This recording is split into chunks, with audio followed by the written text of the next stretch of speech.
George R.R. Martin went out there and he had a statement that said, ignore canon and the world you've created comes apart like tissue paper, which I can't agree with that sentiment more. And here to talk to me about that and a dissenting point of view is our good friend Doc. How you doing, Doc? I'm great. This is something that I've argued for a long time and will probably continue arguing until basically my dying breath about the importance of continuity. Without continuity, if you want to make a shared universe, there's no reason to buy it.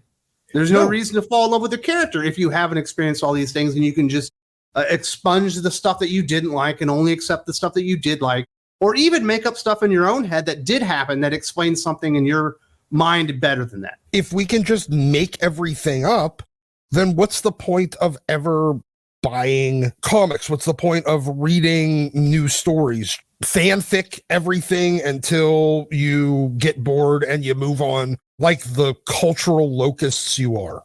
Obviously, Doc does not have that dissenting point of view to George R.R. Martin. That is actually Polygon's Susan Polo who disagrees. She recently had an article up on the site stating, rigid continuity does not come naturally to collaborative storytelling, and each of these approaches is a tacit acknowledgement of that cold, hard fact, because if things were otherwise, we wouldn't need an approach in the first place. Now, if you ask me, this is not a hot take, but every time I talk about how continuity not only shouldn't matter, but already doesn't, it seems to make people mad. That's because she's wrong. Takes like this from people with influence, regardless of how stupid they are harmful. I mean, it's not a like freedom of speech thing. It's just one of those stop giving people dumb ideas. And the big, I guess, crux of her rebuttal to the idea that continuity is important is like, you've heard of Excalibur and King Arthur. You've heard of Robin Hood. Those aren't even really stories. That's lore that was passed down, from person to person over years. And every author that writes a King Arthur story or a Robin Hood story has their own spin, not only on the characters, but the events and maybe even the time frame. And I say, that's public domain stuff. Anybody can go out there and write their Robin Hood story. But the reason that you invest into a Marvel or a DC or a Star Wars or a Star Trek is because the idea that it's generally speaking held under one roof. And when you buy into it, you're buying in not only to the story that you're reading, but the entire universe in the process, that it's not going to change. Look, Excalibur and Robin Hood, yes, they are stories that have stood the test of time. Do you know what you don't see? Somebody buying a monthly or weekly or regular release King Arthur story. They've tried to make both into movie franchises. And I liked Arthur Legend of the Sword, which definitely takes liberties with the King Arthur, Excalibur legend and all that kind of stuff. But they couldn't make a second movie because everyone's like, well, this is only the 8th version that I've heard so far. And they try to do 2 or 3 reboots of Robin Hood over the last 15 years, with big superstar actors and all that stuff. And nobody buys into it because it's like the 5th or 6th different version of Robin Hood that they've heard of since they were a kid. People don't like the fact that everything changes all the time.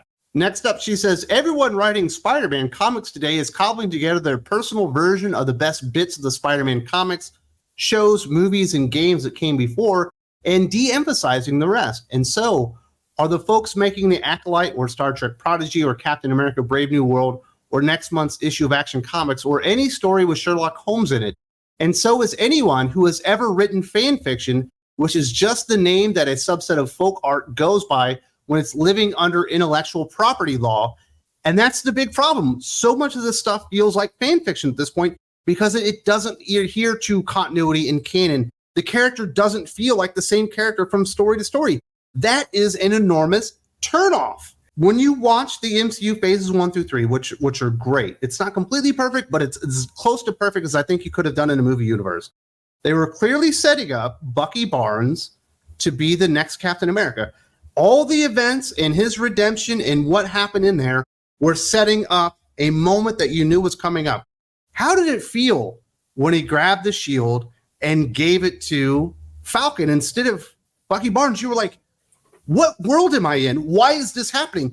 This doesn't even make sense within the confines of the story that you told. It ended up turning people off. And that's why we got phases 4 and 5. And a lot of people have been turned off by the MCU because that internal consistency doesn't really make sense anymore.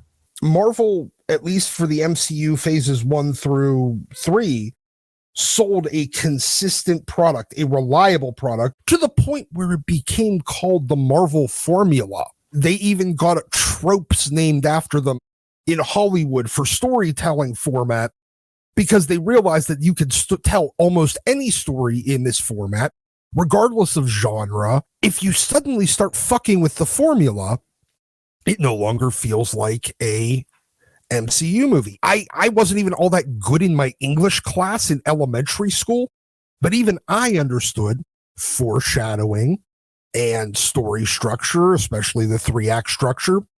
And when you completely subvert the foreshadowing you're going to do, you lose the reader, you lose the viewer. If you're basically hinting at something that's going to happen that you know is going to get people excited, and then you don't follow through with that, now you're just giving us the finger. I understand it's probably that typical Hollywood elitist subvert expectations, but that just sounds like an excuse to get people excited just to give them fucking blue balls. Well, and the other examples, and even besides Captain America: Brave New World, The Acolyte, excessively divisive to the entire Star Wars community because it doesn't adhere to canon. It makes the Jedi the bad guys.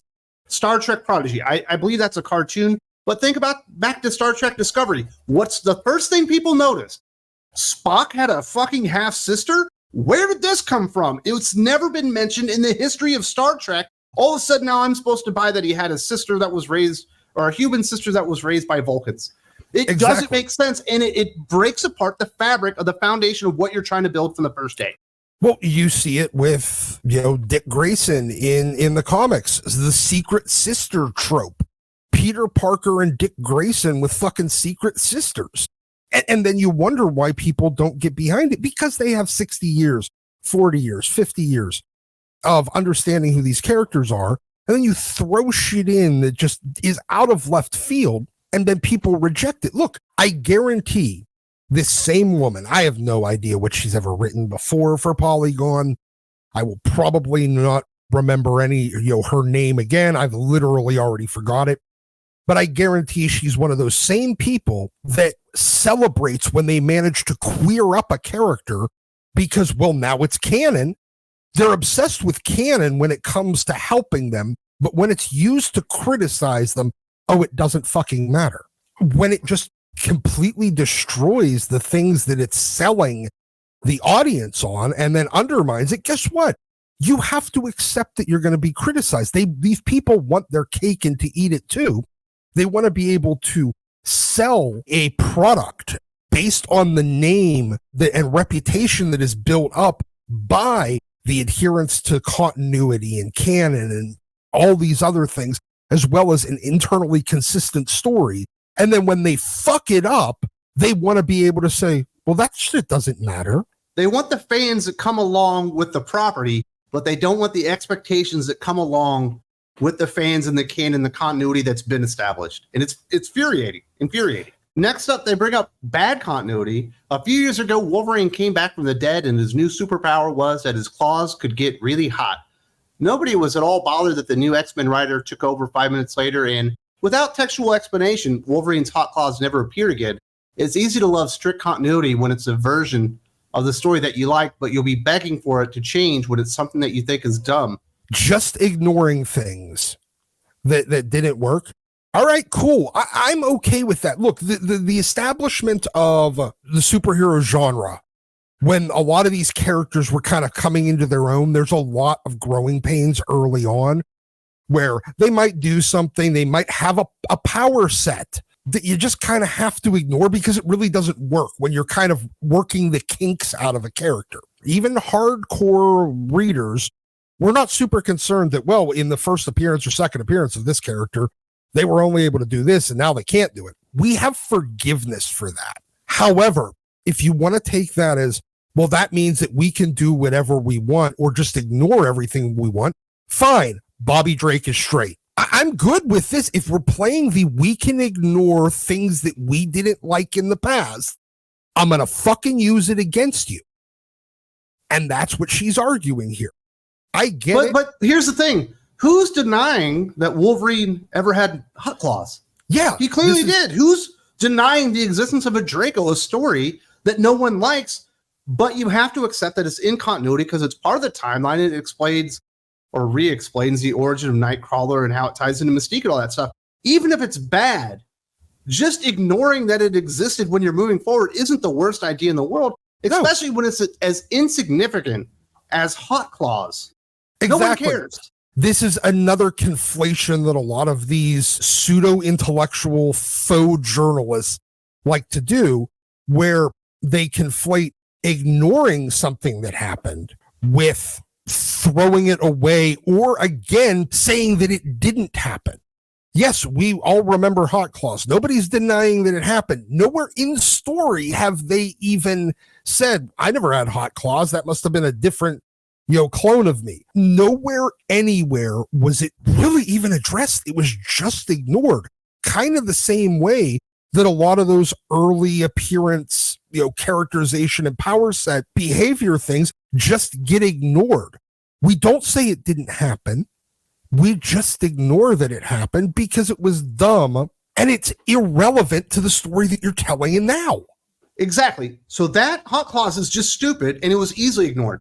Take something like what happened to Wally West in Heroes in Crisis, where Tom King essentially makes him a serial killer.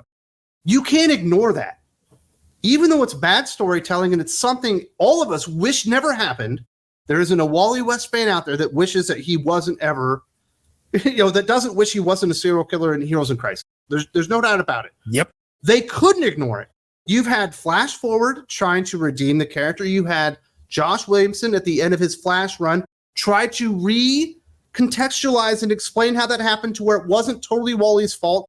And then you've also had Jeremy Adams also try to rehab the character and try to paint a different light on the events that happened, because the way that we were told in the first place was so bad, but it was so important that you couldn't ignore it. We don't ignore this stuff. You have to acknowledge that it happened.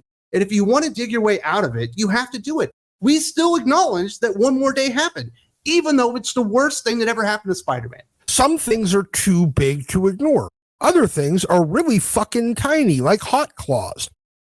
And if they ever really feel the need to address it, it was some weird thing with my fucking healing factor when they fixed me when I came out. Up while he was stuck in and then it wore off and it'll never happen again. They can address these things, but okay, you brought up Heroes in Crisis. Let's do another Heroes in Crisis. Hal Jordan saying, I don't even know what willpower is. We have 500 issues of Hal Jordan demonstrating and even explaining what willpower is. That is absolutely incorrect. We can say and whenever it's incorrect, it often is used as an excuse for bad storytelling. They stick something that's obviously incorrect in so that they can do something else. And then when we point it out, hey, you're doing the stupid wrong thing, it doesn't make any sense, and your entire plot hinged upon this, that's bad storytelling. These are the final words of, is it Susan Polo? It is Susan Polo. So when I say that continuity shouldn't matter, I mean that. As a Batman fan, it's in my interest for there to be lots of different versions of Batman, and so that the versions of him that best fit the moment can be offered as a fit for the moment, so that there will keep being more Batman stories. And when I say that continuity already doesn't matter, what I mean is that that's already happened. It's currently happening. And that's where we are right now, where we have 5 different versions of the characters. Go and read Detective Comics and Batman right now and explain to me, and even Batman and Robin, and explain to me how these 3 are the exact same character. They're not. And that's why there's dwindling interest, lower sales. People are walking away because there's no buy-in. There doesn't need to be a Batman specifically engineered for every person on the planet. It's fucking dumb.